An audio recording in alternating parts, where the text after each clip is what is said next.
William Morrow and HarperAudio present the Jay Crownover Book Set 1, featuring Rule, performed by Sophie Eastlake and Michael Rahhal. Jet, performed by Callie, Dalton and Cal Wembly. And Rome, performed by William Sharpe and Alicia Neal. Rule.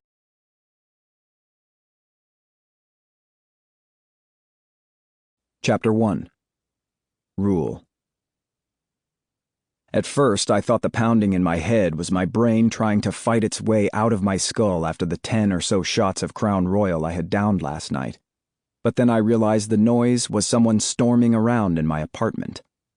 She was here, and with dread I remembered that it was Sunday. No matter how many times I told her, or how rude I was to her, or whatever kind of debauched and unsavory condition she found me in, she showed up every Sunday morning to drag me home for brunch. A soft moan from the other side of the bed reminded me that I hadn't come home alone from the bar last night. Not that I remembered the girl's name or what she looked like, or if it had even been worth her while to stumble into my apartment with me. I ran a hand over my face and swung my legs over the edge of the bed just as the bedroom door swung open. I never should have given the little brat a key. I didn't bother to cover up. She was used to walking in and finding me hungover and naked. I didn't see why today should be any different. The girl on the other side of the bed rolled over and narrowed her eyes at the new addition to our awkward little party. "I thought you said you were single."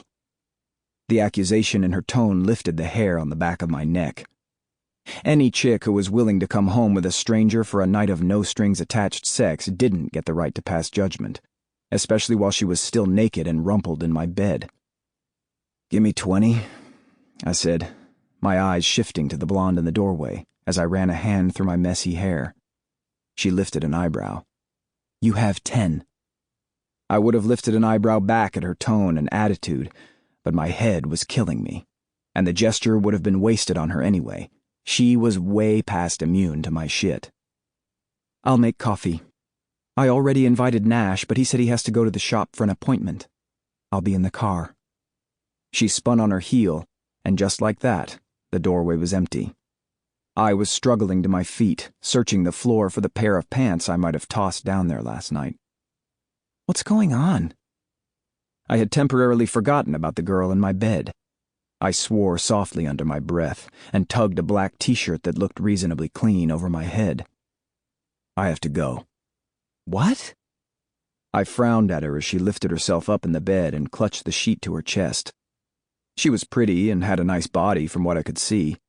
I wondered what kind of game I'd thrown at her in order to get her to come home with me. She was one I didn't mind waking up to this morning. "I have somewhere I need to be, so that means you need to get up and get going.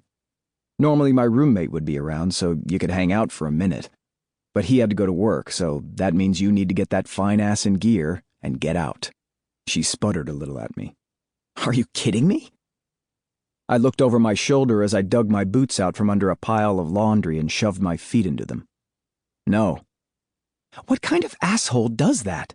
Not even a thanks for last night, you were great, how about lunch? Just get the fuck out?"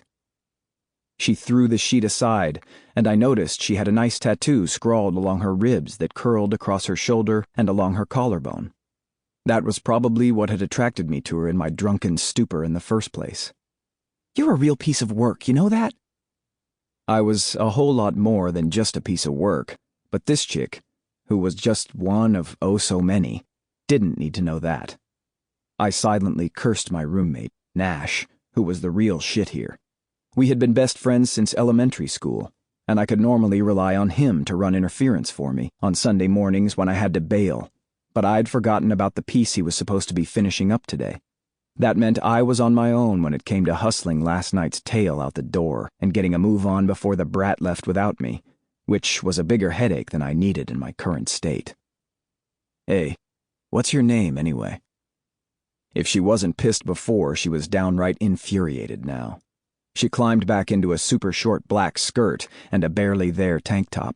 She fluffed up her mound of dyed blonde hair and glared at me out of eyes now smudged with old mascara.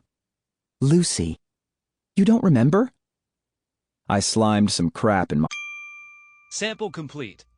Ready to continue?